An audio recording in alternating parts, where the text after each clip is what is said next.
Quero convidar então os irmãos a abrir a Bíblia de vocês no Salmo 1. Mas enquanto você vai abrindo, eu já vou avisar, nós não vamos estudar só o Salmo 1 hoje. Como a gente vai iniciar o nosso estudo em Salmos nessa data, né, e a gente vai ficar um bom tempo falando sobre o livro de Salmos, antes da gente iniciar, a gente normalmente acaba fazendo uma introdução, né, uma série. Sabe quando vamos começar uma série nova, né, em Pedro ou em outros livros da Bíblia, a gente faz uma breve introdução para que a gente possa entender o que nós estamos falando. Então, antes da gente entrar no Salmo 1 propriamente dito, que já pode deixar guardadinho aí, aberto, que logo a gente vai voltar para ele, nós vamos falar um pouco sobre uma rápida introdução ao livro de Salmos. Então, quando a gente pensa no livro de Salmos como um dos 66 livros da Bíblia, nós temos que ele, de fato, é o livro mais longo da Bíblia, né? São 150 capítulos. E dentro da estrutura da Bíblia, o seu salmo está naquilo que a gente chama de literatura poética. Então, os salmos, ou de sabedoria juntamente, né? Então, eles vão estar ali junto com Jó, Provérbios, Eclesiastes, Cântico dos Cânticos. Os salmos são, aqui citando um irmão, Benjamin Gallan, ele diz que os salmos se tratam de uma compilação, compilar é quando você junta coisas. Uma compilação de muitas canções escritas por diversos autores ao longo de um extenso período. Mas, no fim, a gente pode resumir como o livro das canções e das orações do povo de Deus. É isso que os salmos são. Os salmos nos provêm com vocabulário para adoração. Quando nós olhamos para os salmos, nós vemos aqui, aprendemos com os salmos a orar como convém, lamentar como convém, a exultar e ficar feliz como convém, a pedir como convém e até ficar bravo do jeito certo. A gente vai ver isso nos salmos também. O salmista ele faz isso. Porque tem horas que a gente está diante de situações que demandam uma ira. E nem toda ira é injusta. Existe ira justa. O nosso Deus, um dos seus atributos é uma ira justa. É por isso que nós exercemos justiça. Os salmos eles mostram para nós como que o povo de Deus ele pode se expressar de uma maneira bíblica. E nós vemos homens e mulheres, homens de Deus aqui, né, e vemos como os homens e mulheres eles se manifestam de uma maneira tão verdadeira, abrindo seus corações diante de Deus, expressando amor, e a gente vai ver isso nos salmos, alegria, louvor, tristeza, ira, frustração, dúvidas, necessidade de perdão, solidão.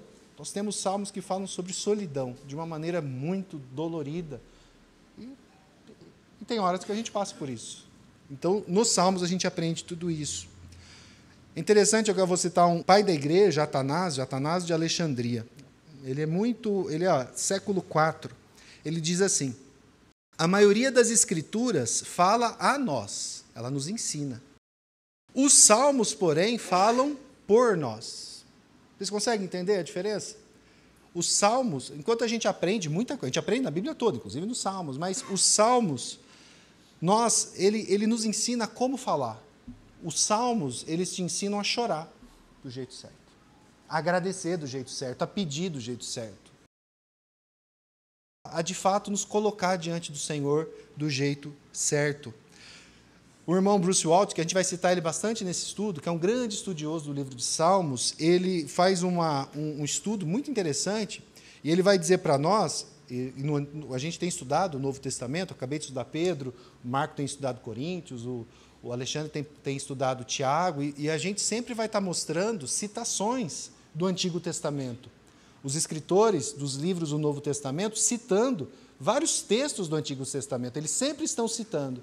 E ele faz uma anotação interessante. Ele vai dizer que cerca de 2/3 de todas as citações do Antigo Testamento no Novo são de Salmos.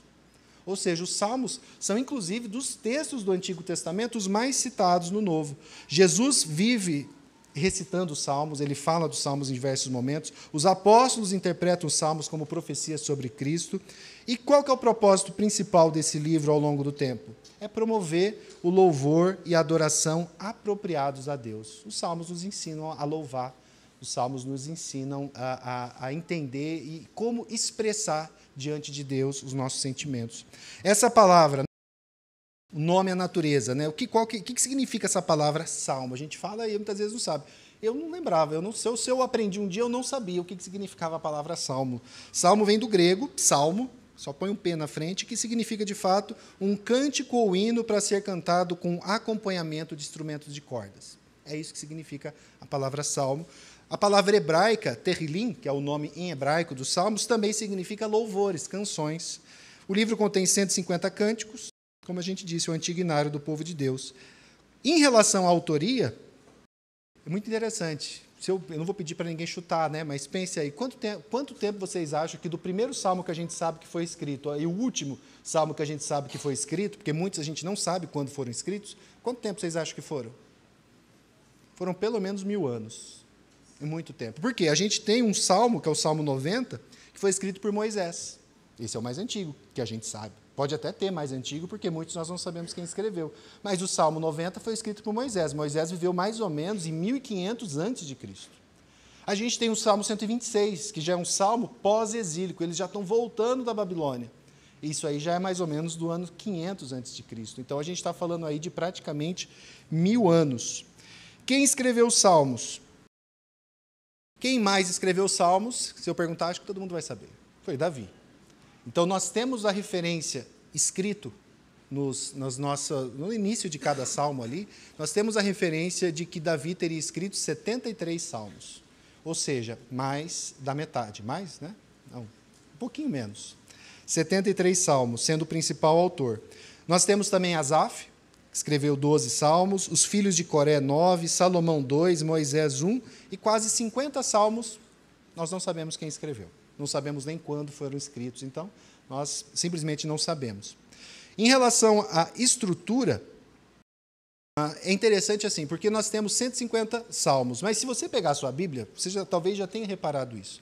Se você chegar na frente do seu Salmo primeiro, quem tiver com a Bíblia aberta no Salmo primeiro vai ver, logo acima está escrito assim, livro 1.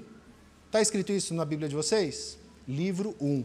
Porque, tradicionalmente, a igreja, e não só a igreja, mas desde a época dos judeus, eles vêm dividindo os salmos em 5 grandes livros. 5 grandes livros. E o primeiro livro é esse livro 1. De certa forma, pelo que eu estudei e vi, os irmãos, naquele contexto, eles entendiam que os salmos eles refletiriam o Pentateuco. Então, como o Pentateuco era dividido em 5 livros, os salmos também seriam divididos em 5 livros, com algumas temáticas semelhantes. Eles dizem que esse primeiro livro, o livro 1, são salmos de confrontação, onde o povo de Deus é confrontado. Então, é feita essa estrutura. Como que a gente sabe quando começa um livro ou termina o outro? A única coisa que a gente consegue perceber, e se você pegar a sua Bíblia e for lá para o fim do livro 1, que, se eu não me engano, é no Salmo 41, você vai perceber que o último salmo do final de cada livro ele termina com uma doxologia. Uma doxologia é um grande hino de louvor. Então, ele tem um hino de louvor e, às vezes, ele avisa. Ele fala, acaba aqui o livro dos Salmos de Davi. Então, você tem uma referência assim. Mas, ainda assim, tem gente até que discute se existe mesmo essa diferenciação ou não. Nós partimos do pressuposto de que essa diferenciação existe e ela ajuda a gente a entender algumas coisas. Tá? Essa é a estrutura. Quanto a tipos de salmo, nós temos muitos tipos de salmos diferentes na Bíblia. Você lê, você vai perceber. Tem salmo que você lê e fica feliz. Tem salmo que você lê e dá vontade de chorar. Então, de fato, são salmos distintos. E a gente faz essa diferenciação. Então, nós temos salmos de hinos, salmos de louvor. Nós temos salmos que são salmos de penitência, onde o salmista ele confessa o seu pecado. Nós temos salmos de sabedoria. O salmo que nós vamos ler hoje é um salmo de sabedoria. O salmo que o Gabriel leu para nós, Salmo 112, é um salmo de sabedoria. Temos salmos de realeza, salmos messiânicos, salmos imprecatórios, que são aqueles em que o salmista ele está sendo extremamente duro com alguém e ele quer que Deus exerça justiça sobre aquelas pessoas. Nós temos salmos de lamento e salmos de romagem também. Esses são os tipos de salmo. E aí, eu queria falar um pouquinho para vocês sobre isso. A porta de entrada do saltério. O saltério é como nós chamamos os livros no seu conjunto. Tá? E quando a gente vai ver os grandes historiadores, os grandes teólogos, irmãos que temem ao Senhor, que têm estudado o livro dos Salmos há muito tempo, eles vão dizer uma coisa muito importante. Você só vai entender bem os 150 salmos se você entender bem os 2 primeiros salmos, o Salmo 1 e o Salmo 2. Eles vão chamar os 2 primeiros salmos de a introdução dos livros dos salmos, ou a porta de entrada do saltério. E esse foi o nome que eu dei, né? A porta de entrada do saltério. Por quê? Aqui o irmão Palmer Robertson, que é um grande historiador e estudioso dos Salmos, ele diz assim: de importância primordial na estrutura do saltério estão os dois pilares poéticos que escoltam o leitor para o templo do livro dos Salmos. Olha a ideia dele. Imagina que o livro dos Salmos fosse um templo. Na entrada tem dois pilares. Um pilar é o Salmo 1º e o outro pilar é o Salmo 2º. Tomados em conjunto, esses dois salmos muito breves, eles antecipam os grandes temas que vão permear todos os 5 livros e os 150 salmos. Qual que é o primeiro pilar? O Salmo 1º. A gente vai estudar o Salmo 1º agora e vocês vão entender o que eu quero dizer. Mas o Salmo 1º, e o Salmo 1º aqui todo mundo conhece. É o salmo mais lido de todos. Por quê? Porque todo mundo diz em algum momento da vida cristã: eu vou começar a ler o livro de Salmos. Ele leu o Salmo 1º, esse ele sempre leu. 2, 3, geralmente para em algum momento, mas o primeiro ele leu, porque foi o primeiro. Mas o Salmo 1º nós conhecemos, a gente vai ler ele daqui a pouco. Bem-aventurado o homem que não anda segundo o conselho dos ímpios, e por aí vai. O Salmo 1º ele traz para nós um grande contraste, e que vai estar esse contraste em todo o saltério. A diferença entre o justo e o ímpio, diante de qual critério? Como que eu sei se uma pessoa é justa ou ímpia, aqui, nesse contexto? Pela forma como aquela pessoa responde à lei de Deus, a Torá. Como você responde à lei de Deus é o que vai dizer se você é um justo ou ímpio, e é isso que o Salmo 1º traz para nós. Esse contraste entre o justo e o ímpio. Bem-aventurado aquele que ele faz isso. Agora, aquele que, pelo contrário, age de outra forma, acontece outra coisa com ele. A gente vai ler hoje no Salmo 1º, mas o Gabriel acabou de ler no Salmo 112. Bem-aventurado aquele homem que... Então, vocês vão perceber que essa temática ela vai se estender por todo o saltério. Em algum momento vai ser colocado isso. O ímpio anda assim, o justo anda assim. E, no fim, qual que é a pedra de toque para saber? A lei. Não é o que você pensa, não é o que eu penso, não é o que o pastor X ou Y pensa, mas é o que a lei diz. Esse contraste vai aparecer sempre, e no fim, essa é a grande continuação que existe entre aquelas duas sementes de Gênesis 3,15. Não tem duas sementes ali? A semente do pecado, a semente do Filho de Deus, que vai depois vir em Cristo. Essas duas sementes, desses dois tipos de pessoas que vão caminhar por toda a terra até o dia que o Senhor volte, e ele exerça juízo sobre todos, elas vão continuar andando. E qual que vai ser sempre o padrão que nós vamos utilizar? A palavra de Deus. O segundo pilar é o Salmo 2. Porque enquanto o primeiro pilar ele vai falar desse contraste que tem entre o ímpio e o justo, de acordo com a palavra de Deus, o Salmo 2 vai apontar para o outro, segundo grande tema, que anda junto com aquele nos Salmos, que é o quê? A centralidade do Messias. Davi, ele é uma figura que antecipa, em um aspecto, a pessoa de Cristo, em qual das suas... Lembra quando o pastor Heber Júnior esteve aqui conosco? Ele falou dos grandes 3 papéis de Cristo, os grandes 3 ofícios de Cristo. O ofício sacerdotal, quem que lembra? O ofício sacerdotal, o ofício profético, mas também o ofício de rei. E Davi é o rei por excelência. Quando a gente olha para os Salmos, e Davi fala muito, Davi vai falar muito da monarquia, do rei, a gente está apontando não para o reinado de Davi. Quando o povo estava na Babilônia e não tinha mais rei, não tinha mais templo, e não tinha mais trono, e não tinha mais nada, aí eles começaram a entender que não era Davi, era alguém que viria após Davi. Esse reinado messiânico era um reinado que apontava para o futuro, e para um reinado que vai ser eterno, e que nós sabemos quem é esse reinado do nosso Senhor Jesus Cristo. Então, o Salmo 2 ele vai trazer isso para nós, a gente vai estudar ele, o Senhor permitindo, logo. O segundo tema é esse, a pessoa do Messias de Deus, sua dinastia perpétua e a sua habitação permanente. Por muitos anos, não houve rei em Jerusalém. As pessoas podiam achar, e agora? Frustrou? Não. Não, porque o Messias haveria de vir, o Messias, e ele veio. E hoje ele está assentado nos céus. Mas ele está, ele existe, ele governa, ele reina e ele atua. De uma perspectiva histórica, a aliança do Senhor com Davi fornece para nós, então, a estrutura teológica essencial para compreender os Salmos, esse relacionamento de Deus com o seu rei, com o seu ungido, com o seu Messias e como isso se relaciona com o povo. Então, o Salmo 2 ele vai trazer isso para nós. Você vai lembrar, se você olhar aí na sua Bíblia, rapidinho, ó, o Salmo 2, ele vai dizer logo em seguida: as nações todas se enfurecem contra o Senhor. Os reis da terra se levantam, mas, né, os príncipes conspiram contra o Senhor e contra o seu ungido, mas nós temos ali Deus declarando lá no verso 7, tu és o meu filho, eu hoje te gerei. Quem é esse filho? É o Cristo, é o Messias, é o ungido. Hoje para nós é muito óbvio, né? Nós conhecemos a Jesus Cristo.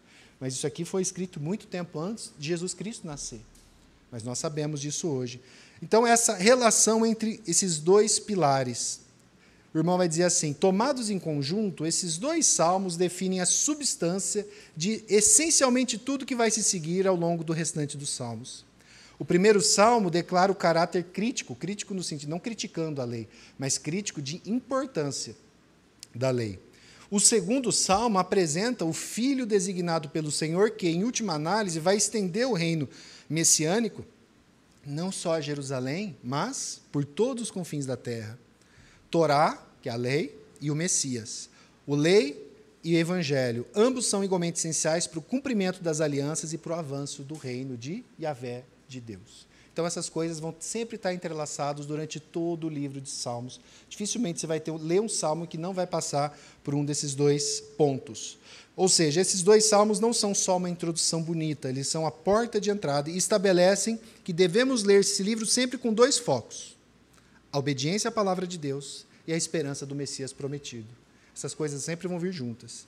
Esperança no Messias, obediência à palavra de Deus, e é isso que manifesta a vida de qualquer cristão. E agora nós vamos para o Salmo 1. Está com o Salmo aberto aí? Vamos ler? Eu vou ler e eu peço para que você acompanhe na sua Bíblia. O Salmo 1 diz: bem-aventurado o homem que não anda no conselho dos ímpios, não se detém no caminho dos pecadores, nem se assenta na roda dos escarnecedores.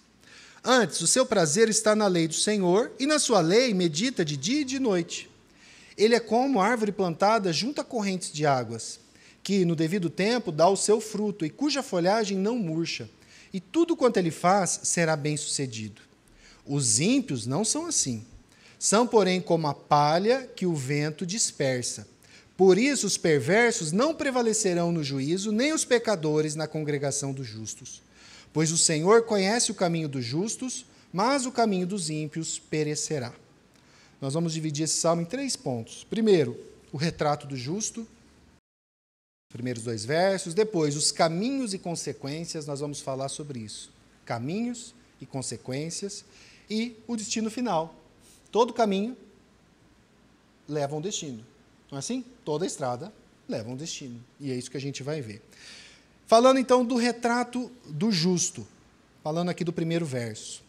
Bem-aventurado o homem que não anda no conselho dos ímpios, não se detém no caminho dos pecadores, nem se assenta na roda dos escarnecedores. Então, o Espírito Santo, inspirando esse salmista que nós não sabemos quem é, o Salmo 1 é um daqueles que nós não sabemos, um dos 50 que não tem o nome do autor, inspirando esse salmista desconhecido, ele oferece para nós, ele começa oferecendo para nós um retrato do que é o justo.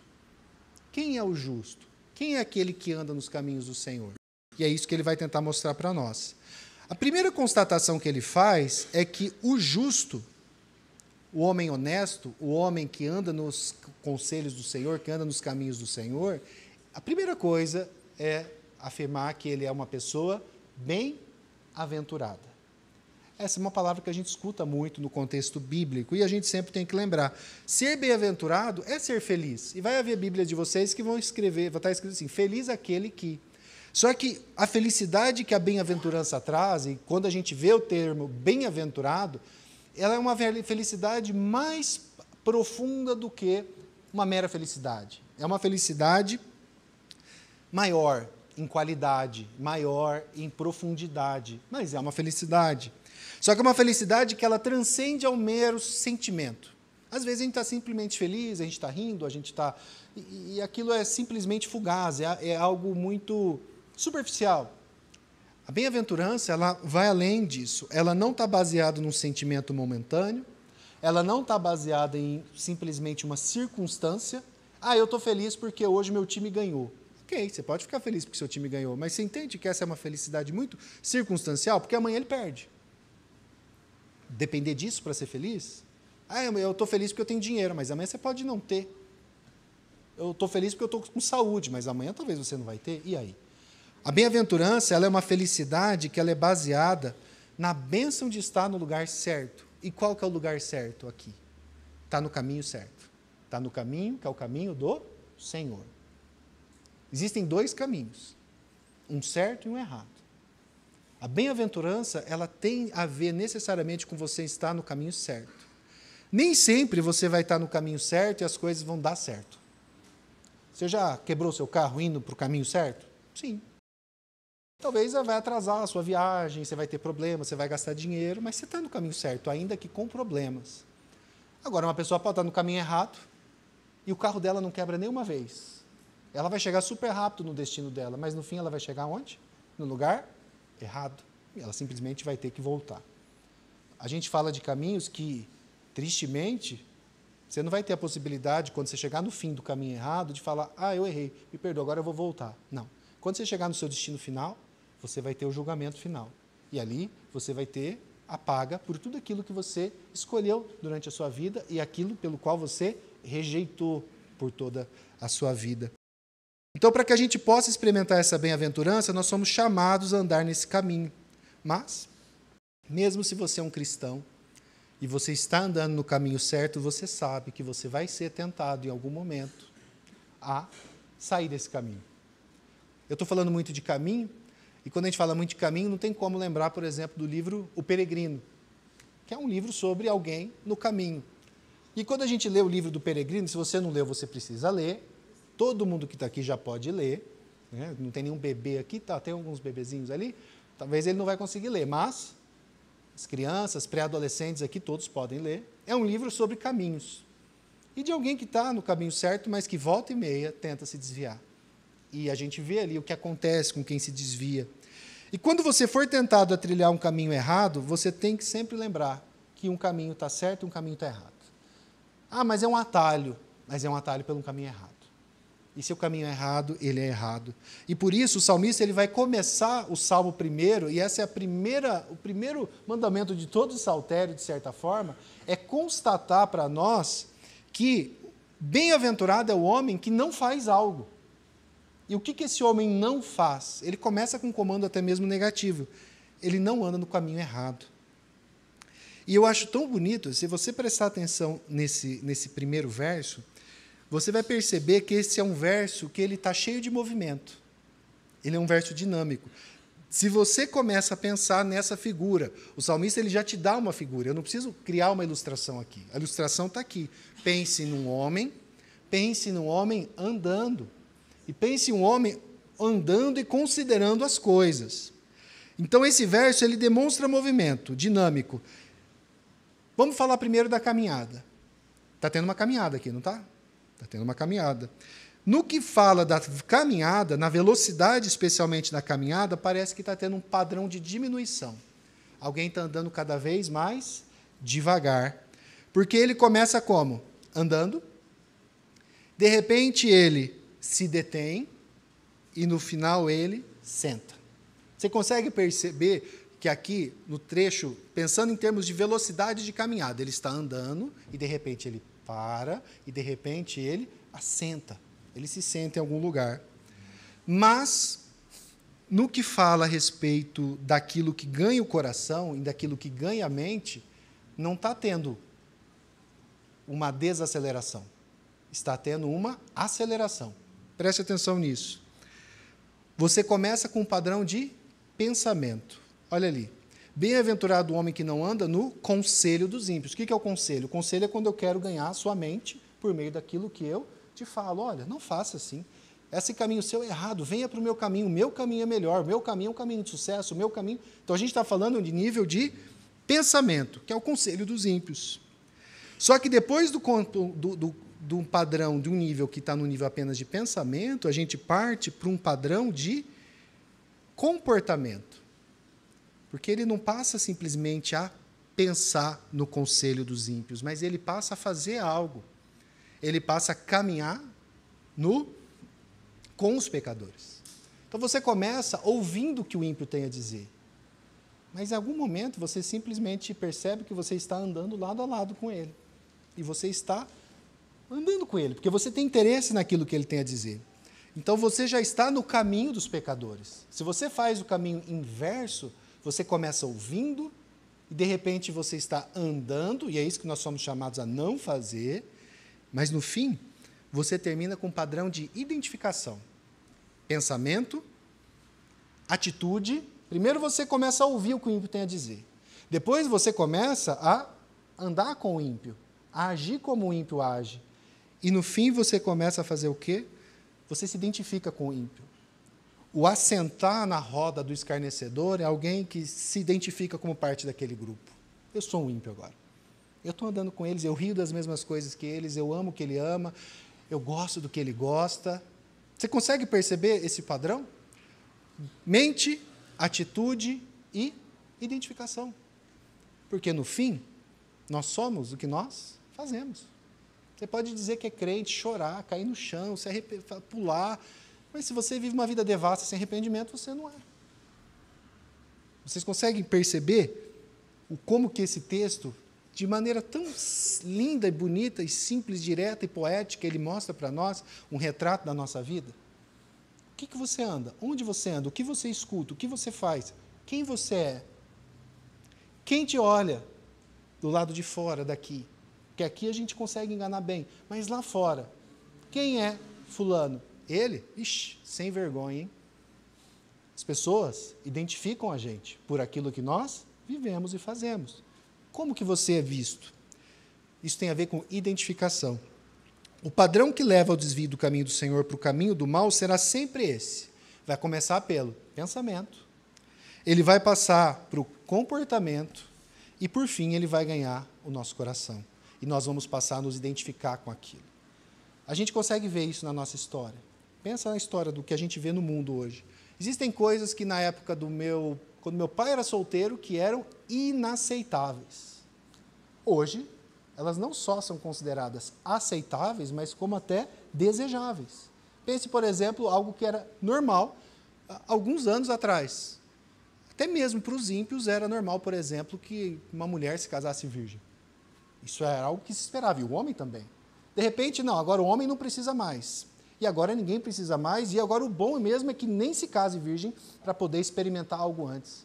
Vocês conseguem perceber como, às vezes, no intervalo de 1 ou 2 gerações, você pega algo, você começa a tentar incutir na cabeça do crente que aquilo não é errado, e, de repente, as pessoas não só começam a achar que aquilo não é errado, mas elas começam a fazer aquilo que o mundo faz, e depois elas não só estão fazendo aquilo que o mundo faz, como ele simplesmente aceita, como igreja, que aquele comportamento, dito pela Bíblia como pecaminoso, ele é aceitável. E quem não aceita isso que nós aceitamos é um retrógrado, atrasado, um puritano, usando isso como uma figura do mal. E nós não cremos assim. Olha só o que esse poeta, que não é um teólogo, mas é um poeta, ele vai dizer, Alexander Pope, mas ele é lá do século XVII. O vício, aquilo que é mal, aquilo que é ruim, aquilo que é feio, o vício é um monstro de aspecto tão horroroso que, para ser odiado, precisa apenas ser visto. Qualquer vício, pense em qualquer um. Entretanto, se visto muito frequentemente, ele se torna demasiado familiar. Então, primeiramente o toleramos, em seguida sentimos pena e, finalmente, nós aprovamos. Talvez essa seja a história sua, na sua família, em algum momento, em situações que antes aquilo não pode, aquilo é errado, de repente a gente está achando que tudo tanto faz, é normal, é certo, a gente acaba se acostumando.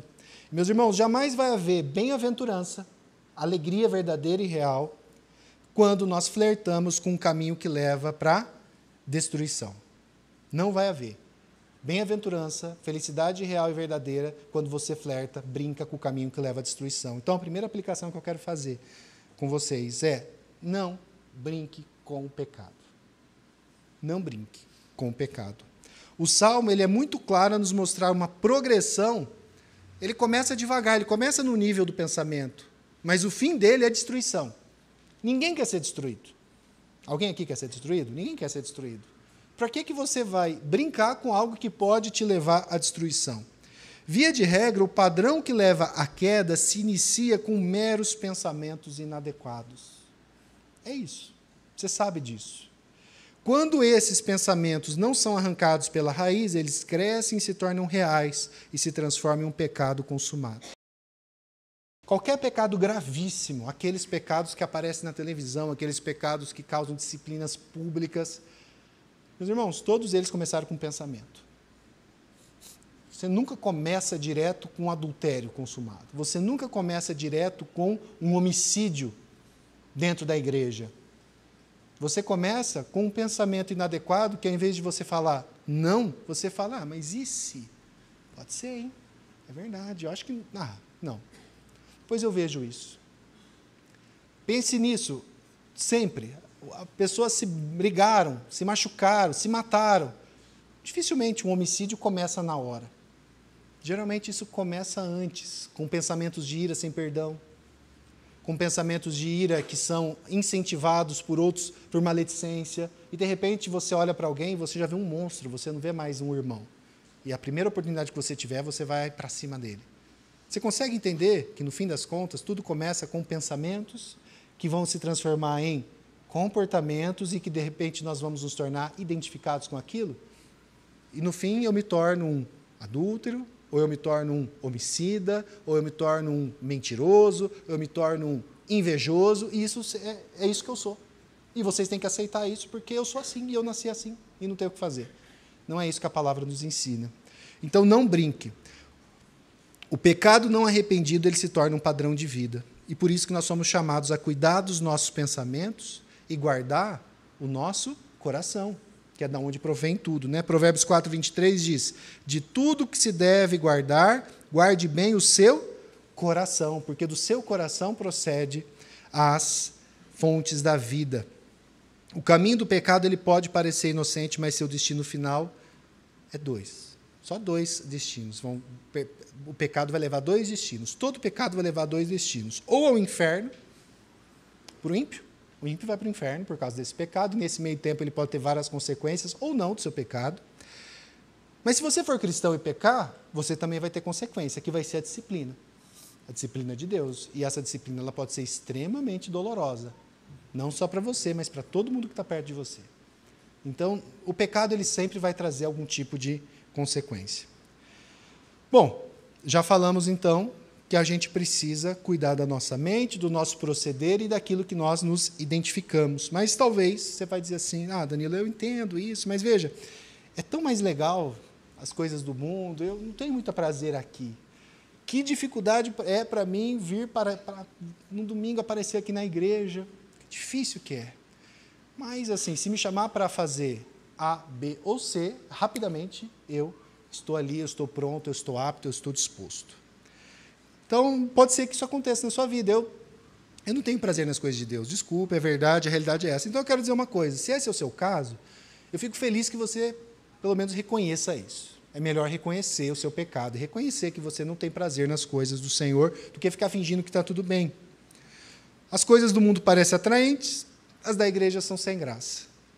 E aí, se você reconhece isso, você consegue entender que aí está diante de um problema de coração? Meus queridos, assim, não tem nada que a gente possa fazer aqui para atrair vocês, certo? Que o mundo não possa fazer melhor. Nada. Nós temos uma única coisa que nós temos e que o mundo não tem. É a palavra de Deus, é o Espírito Santo e é o fato de sermos corpo de Cristo. Se aquilo que te atrai a uma igreja é a música, a gente pode ter uma música de muita qualidade, mas tem milhares de ímpios no mundo que tocam muito melhor do que todo mundo que toca aqui. Se é uma iluminação, qualquer show fraco, de um cara que está começando na carreira artística, vai ser melhor do que a iluminação que a gente faz aqui. Retórica, então, gente que fala melhor do que eu, que o Marco, tem um monte, tem as dezenas, em muitos lugares. Meus queridos, a única coisa que separa a igreja do mundo não é a qualidade do nosso discurso, da nossa retórica, da nossa música, da nossa iluminação. Olha que prédio. Nosso prédio é bonito? Não é, alugado, né? Todo feito do jeito que a gente conseguiu fazer para poder estar aqui. Mas, meus irmãos, não é isso. Não é isso que vai trazer para nós. Por isso que aqui a gente está diante de um problema do coração. Quando você não se agrada das coisas de Deus, nós estamos pensando muitas vezes com a mente carnal. Por que você não gosta? Ah, porque é chato, é cansativo, não é bonito. E lá fora é. Bom, então o seu coração precisa ser tratado. Porque as coisas de Deus, elas são as coisas de verdade. Elas são as coisas que trazem alegria verdadeira. Então é por isso que nós precisamos tratar o nosso coração. Pode ser que esse problema de coração seja um problema bem mais sério. Um problema de um coração não regenerado. Pode ser? Pode. De alguém que não nasceu de novo. Simplesmente não nasceu de novo. E, nesse caso, é preciso um milagre. É preciso que essa pessoa creia em Jesus Cristo como seu Senhor e Salvador e, de fato, se arrependa. E isso o Senhor que vai fazer. Essa é uma possibilidade. Agora, pode ser que seja alguém que se diga cristão, que se encontra nessa situação, não tem prazer nas coisas de Deus, nos irmãos, na palavra, na Bíblia, no culto, não tem prazer em nada disso. Já andou tanto nos caminhos dos ímpios, ainda que sozinho, porque tem gente que nem precisa ser amigo do ímpio para andar em caminho de ímpio, que já se acostumou a ele, lembra? Se afeiçoou, se identificou com esse caminho. E nesse caso, o que você precisa fazer? Se arrepender e voltar para o caminho certo. Você precisa se arrepender. Se você reconhece isso hoje, eu não tenho prazer em estar aqui. Arrependa-se. Peça perdão ao Senhor e fala, Senhor, confesse, Senhor, eu não tenho prazer. E pare de justificar, que muitas vezes, o problema é a igreja, é o presbítero, é o pastor, é o amigo, é a turma. Você vai poder usar muitas justificativas. Mas, via de regra, o que te afasta e o que tira o teu prazer é o fato de que você não tem prazer no Senhor. O problema não é o Danilo, não é o Flávio, não é o Alexandre, não é o Marcos. O problema é que você não tem prazer no Senhor. E esse é um problema muito sério. Então, a primeira coisa que você deve fazer é confessar essa verdade. Confessa. Não fica fingindo. Deus sabe, mas Ele quer que você confesse isso. E clame a Ele para que Ele renove e dê para você, de fato, um espírito que o ame. E como que eu posso fazer isso? Eu quero encontrar, então, Danilo, eu me arrependo disso, eu peço perdão ao Senhor e agora eu quero recomeçar. Eu quero ter prazer nele, eu quero buscá-lo, eu quero conhecê-lo. Como que eu vou fazer isso? Está aqui. Qual que é o contraste? Bem-aventurado é aquele que não anda no caminho dos ímpios. Antes, ele faz o quê? O que aquele justo vai fazer? Ele tem prazer, veja, não é obrigação, é prazer na lei do Senhor. E na sua lei, na lei do Senhor, essa pessoa, ele medita dia e noite. Qual que é o padrão, então, de prazer do Filho de Deus? A lei do Senhor.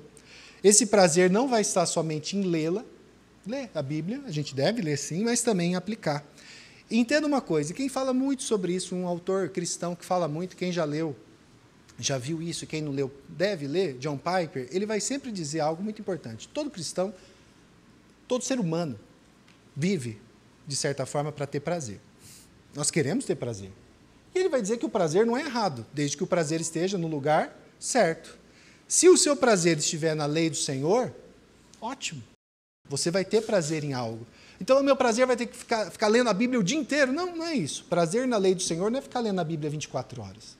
É você ter um bom conhecimento bíblico e aplicar isso numa vida santa, onde você vai aplicar o seu conhecimento da lei do Senhor no seu trabalho, nos seus estudos, nos seus relacionamentos, aqui na igreja, mas quando você também joga futebol, quando você faz uma viagem, quando você descansa, quando você dorme, quando você fica com seus filhos, com a sua esposa, em cada uma dessas coisas você manifesta que você tem prazer na lei do Senhor, quando você faz essas coisas para a honra e glória de Deus. E se eu não tenho prazer nessa lei? Se eu não tenho prazer nessa lei, lembra do caminho que a gente falou? Pensamento, atitude e, quando a gente se identifica, a gente talvez vai ter que fazer o caminho inverso. Talvez você se deixou levar pelo pecado, você começou a ouvir o injusto, o ímpio, gostei disso, vou fazer igual a ele, agora eu sou igual a ele. Vamos fazer o caminho inverso, então. Então, a primeira coisa, você vai precisar mudar a mente. Você vai ter que ter uma mudança de mente. A lei do Senhor precisa estar na minha mente em primeiro lugar. Eu preciso conhecê-la, e para isso, para conhecer a lei de Deus, eu preciso ler, primeira coisa, né? Ler a Bíblia. Eu não consigo entender bem. Então você pode ler a Bíblia, pedir ajuda para pessoas te ajudarem, você pode ler outros livros que falam sobre a Bíblia, você pode ouvir sermões, você pode estudar, você precisa se encher da palavra de Deus. É assim que você vai conhecer a Deus. E esse conhecer vai passar também pelo, que ele vai dizer, meditar. Não é uma leitura rápida. Terminei. O que você leu? Eu não lembro, mas eu terminei. Não adianta nada. O meditar tem a ver com você ruminar aquilo que você leu. Esse ruminar é você ler, pensar e aplicar. E você medita, você pensa, você aplica aquilo que você acabou de ler. Você busca entender aquilo. E às vezes você não vai entender tudo, mas você vai entender uma parte ou algo, e aquilo vai fazer sentido para você. O meditar tem a ver com isso. É mais do que ler, é considerar e aplicar isso à minha vida. E, consequentemente, ao meditar, lembra? Lá atrás, no caminho do erro, começou com o pensamento, depois começou com uma caminhada, e depois começou com a mudança daquilo que eu me identifico. Agora a gente vai fazer o contrário.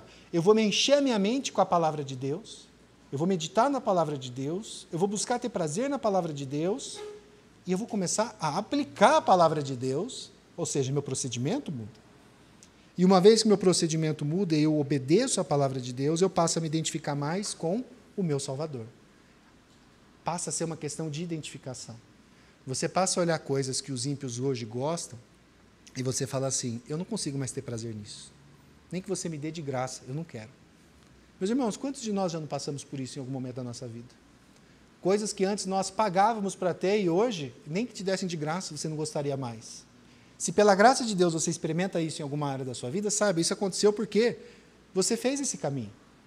Você, de alguma forma, aprendeu a amar a lei do Senhor, a obedecer a lei do Senhor, e hoje você se identifica com ela e não mais com o mundo. E é isso que a gente precisa fazer. Eu quero me identificar com o meu Salvador. Eu desejo estar na presença dEle. Eu não quero mais me assentar na roda do zombador. Eu não quero mais sentar com o escarnecedor.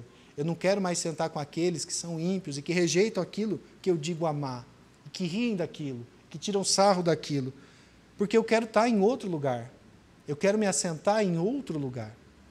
E veja, Efésios 2,6, o que vai nos falar sobre esse assentar? A gente está falando de um assentar ruim aqui, não é? Assentar com os escarnecedores. Mas olha o que a gente aprende. Juntamente com Ele quem? Nosso Senhor, nos ressuscitou e com Ele nos fez assentar nas regiões celestiais em Cristo Jesus. Meus queridos, se nós já estamos em Cristo, hoje nós nos assentamos juntamente com Cristo nos lugares celestiais. Faz sentido para qualquer um de nós rejeitar essa oferta de estar diante do Filho de Deus, o Filho de Deus, nos lugares celestiais, para se assentar em qualquer lugar que seja uma roda de escarnecedor? Faz sentido isso? Isso é uma escolha sábia? Essa é a escolha nossa, diariamente, minha, sua, tantas e tantas vezes. A gente precisa considerar isso. O justo ele é reconhecido pelo caminho que ele toma, e só existem 2 caminhos possíveis. 2. A pergunta é, qual o caminho que você tem andado? Essa é a pergunta que você tem que responder. Meu marido. Não, é você. Qual é o caminho que você tem andado? E aí a gente vai falar agora de caminhos e consequências. Essa pergunta, qual o caminho você tem andado, ela é importante porque a resposta dela gera o quê? Consequências. O caminho que você está indo, ele vai chegar em algum lugar. O que você vai encontrar lá na frente? E se você tem andado nos caminhos do Senhor, a consequência ela é boa. Ele vai dizer para nós no verso 3, se você optou por andar nos caminhos do Senhor, e se você optou por fazer isso, você não optou porque você tem poder para fazer isso, mas porque o Espírito Santo de Deus ele te capacita a fazer isso, mas você responde de maneira positiva a isso, você vai ser como uma árvore plantada junto a correntes de águas, que no devido tempo dá o seu fruto e cuja folhagem não murcha, e tudo quanto ele faz será bem sucedido. Então o salmista ele vai comparar essa pessoa que anda no caminho certo, que anda no conselho do Senhor e não no conselho dos ímpios, a uma árvore frutífera plantada junto à corrente de águas e que tudo que faz vai ser bem sucedido. Talvez você vai pensar assim, mas tudo que faz vai ser bem sucedido? Se eu olhar a minha volta aqui, talvez, eu não acho que tem tanta gente bem sucedida aqui na igreja. Tem uma turma doente, tem um monte de gente pobre, tem gente devendo, tem gente com problema com família, tem gente que acabou de perder alguém, então está dando errado, então. Meus irmãos, sabe qual que é o problema nosso? Muitas vezes a nossa mente está tão dominada pelo mundanismo que o nosso conceito de ser bem-sucedido, ele não é um conceito bíblico, ele é um conceito mundano.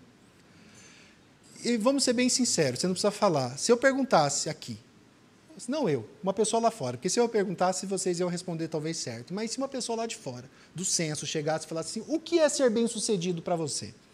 Se você fosse bem sincero mesmo, possivelmente a maior parte de nós responderia coisas relacionadas a dinheiro, a poder e a status. Fulano, super bem-sucedido, ele abriu uma empresa, ele comprou um helicóptero.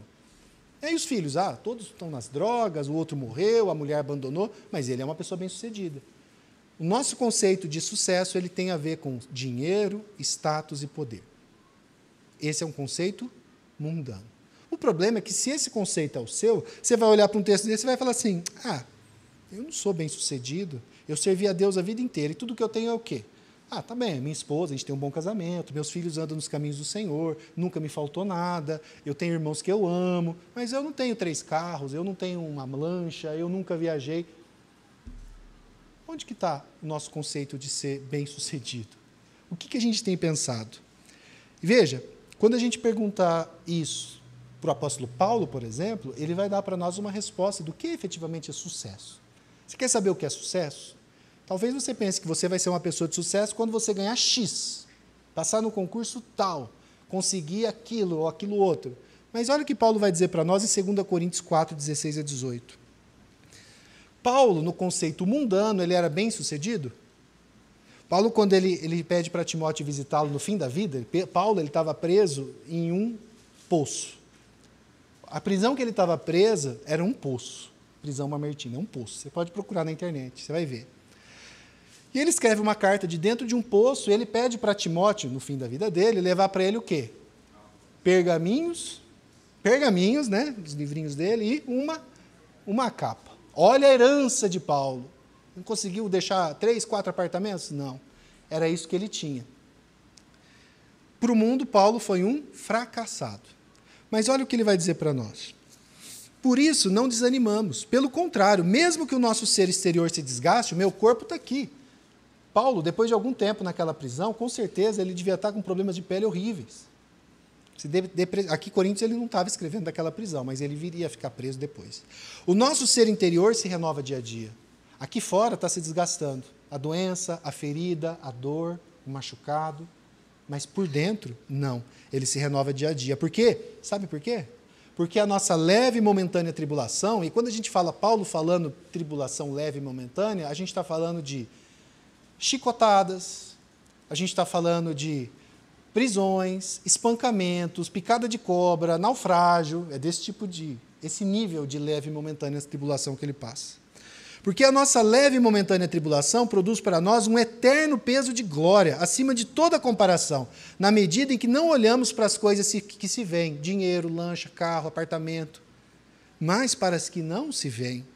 Porque as coisas que se veem são temporais, mas as que não se veem são eternas. Naquela época, talvez alguém até falasse, esse Paulo é um pobretão, olha aqui a minha casa. Cadê a casa desse cara que viveu lá em Corinto no século I? Mas a gente está aqui vendo aquilo que Paulo nos ensina. O conceito de Paulo sobre sucesso diz respeito à renovação pelo Espírito e um eterno peso de glória acima de qualquer comparação. No fim, ser um ser humano de sucesso, para nós, é ser aquele que mais se parece com Cristo. Quanto mais você se parecer com Cristo, maior é o seu sucesso na vida. Ainda que você não tenha nem dinheiro para comprar uma cova quando você morrer. Essa é a realidade que a gente tem que entender. Diz respeito à convicção de que tudo, inclusive a doença, inclusive a morte, inclusive a pobreza, tudo coopera para que prosperemos e sejamos bem-sucedidos nesse conceito de sucesso aqui, não no do mundo. E quando a gente lê Romanos 8, 28, Paulo está considerando tudo isso.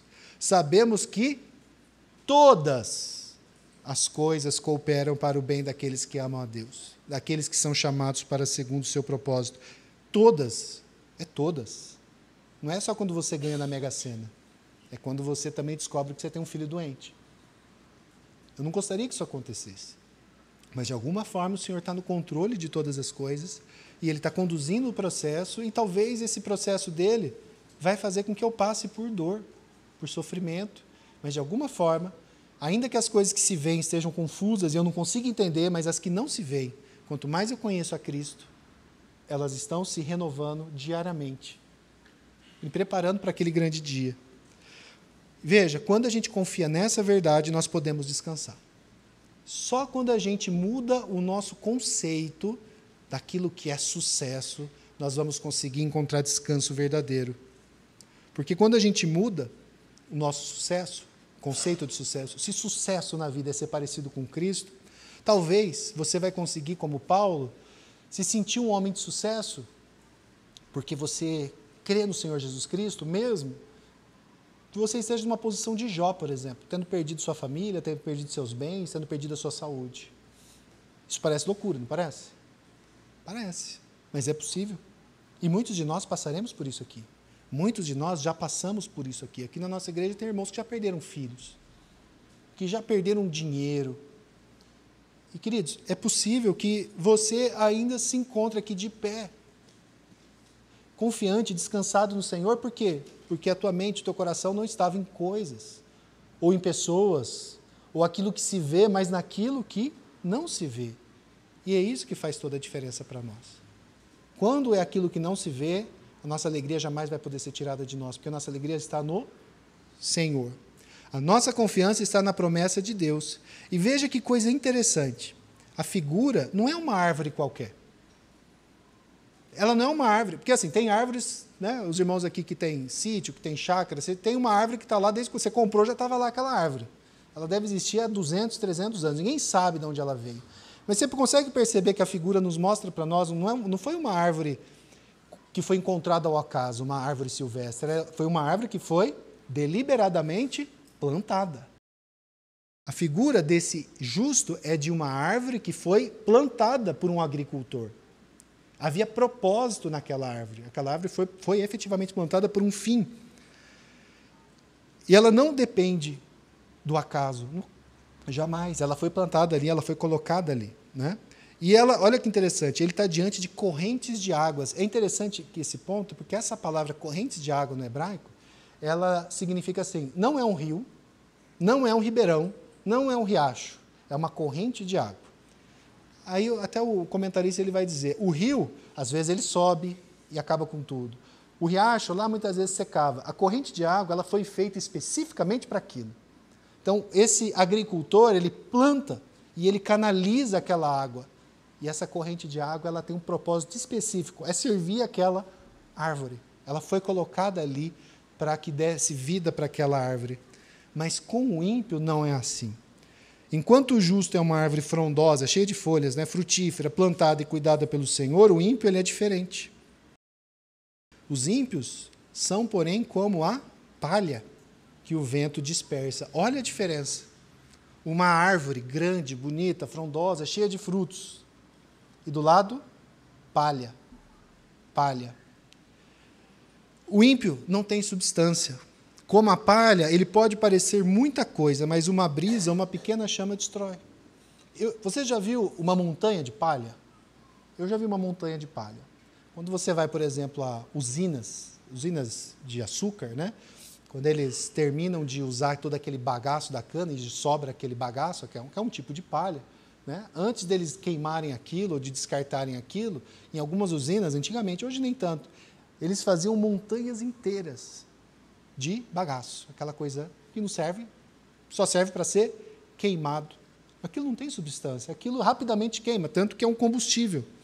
Pode parecer grande, pode parecer bem-sucedido, mas no fim é palha. Morreu, acabou. É muito rápido e logo vai ser esquecido.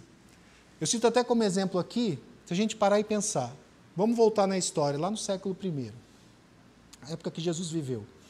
Quando Jesus viveu, qual que era o grande império, que era o império dominante, o maior império do mundo naquela época, e um dos maiores impérios que já existiram na história? O Império Romano. Eles haviam dominado praticamente todo mundo conhecido, eles eram poderosos, ricos, grandes legiões, por onde eles entravam, eles dominavam. Era o Império Romano. no meio do Império Romano, numa província esquecida, lá num canto, num povo fraco, desconhecido, desprezado, uma turma de ex-pescadores, correndo atrás de um ex-carpinteiro, que foi crucificado ainda numa cruz. Eles começam lá uma conversa lá que aquele carpinteiro que foi crucificado, que era o pior tipo de morte que podia haver, não simplesmente pela dor, mas pela humilhação, que aquele carpinteiro, ele era o filho do Deus vivo, que havia vindo ao mundo, nascido, morrido naquela cruz e ressuscitado. Imagina que você mora lá em Roma e de repente você escuta essa conversa. Se alguém chegasse para qualquer pessoa lá em Roma naquela época e falasse assim, olha, eu estou diante de dois grupos, o grande Império Romano de César e aquela turma lá da Galileia. Quem você acha que é palha, quem você acha que é a árvore frondosa? O que eles iam responder? A árvore é Roma. Aquele lá não vai sobrar nada. Onde está o Império Romano? Ele acabou. Em 476 ele já não existia mais. 400 anos depois. Onde está a igreja de Cristo hoje? A igreja de Cristo está aqui. E ela vai ser sustentada até o fim dos tempos. E ela tem sido pregada por todos os povos. E ela tem sido pregada. É lógico, tem muito mentiroso? Tem. Mas sempre vai haver, porque é o Senhor que sustenta a igreja. A pergunta para você é, você acredita naquele carpinteiro? Você crê que aquele carpinteiro que naquela época pregou isso, que ele era o Filho do Deus vivo, que morreu na cruz, no lugar de todo aquele que nele cresce, você crê que ele morreu no seu lugar? Ou você acha que isso é só palha também?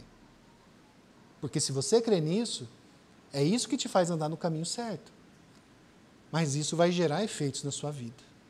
Você precisa individualmente dar uma resposta para isso. Se você crê nisso, glória a Deus. Se você não crê, clame ao Senhor para que você possa, de fato, crer.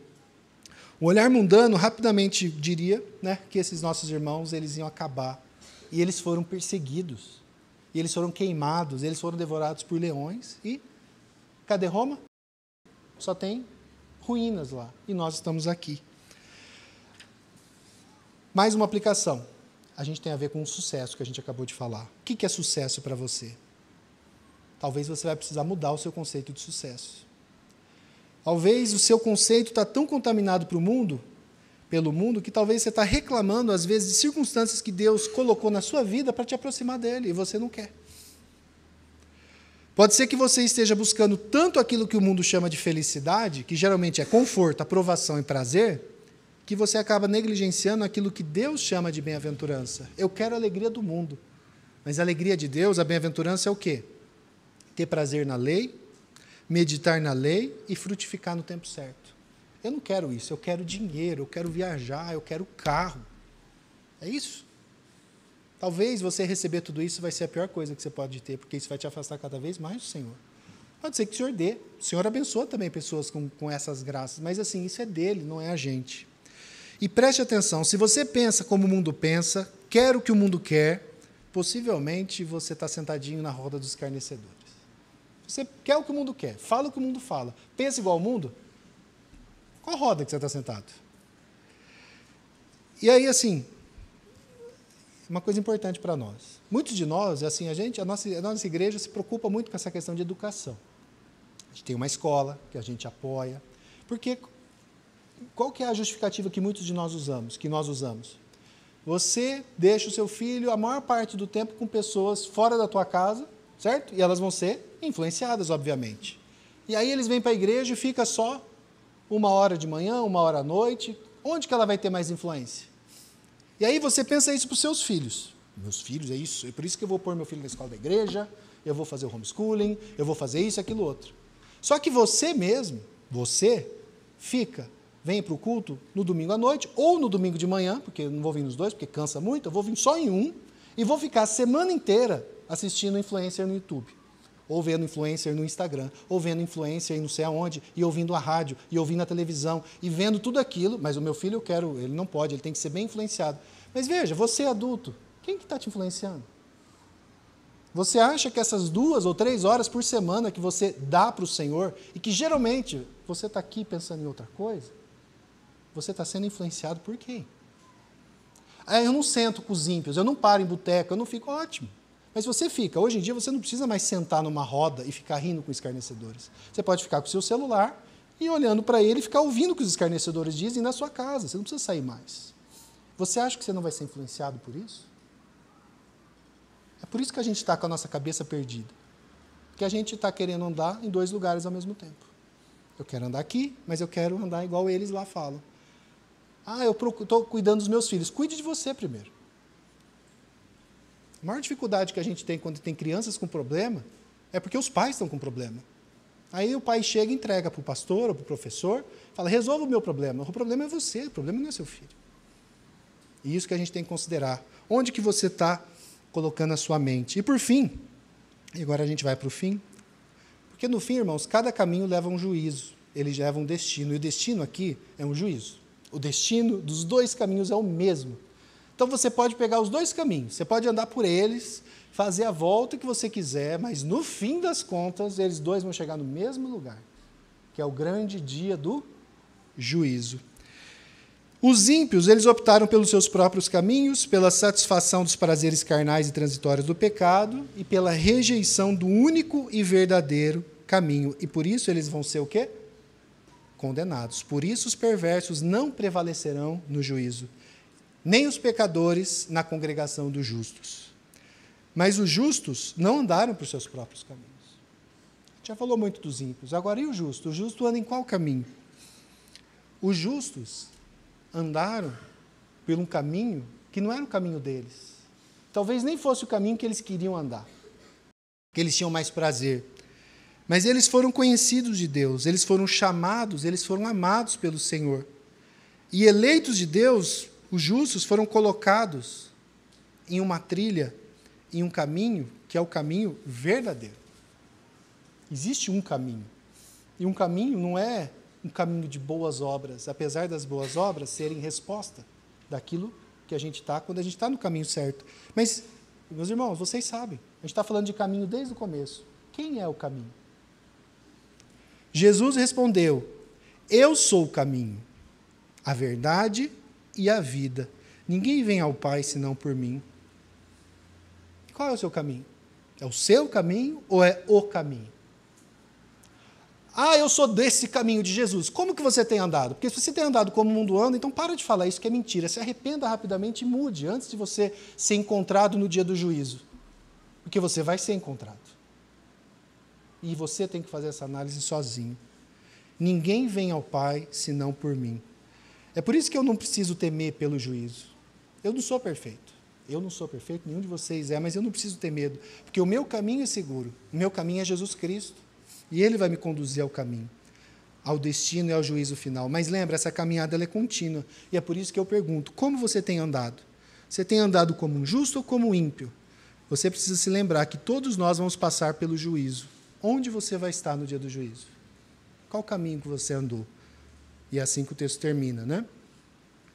Pois o Senhor conhece o caminho dos justos, mas o caminho dos ímpios perecerá.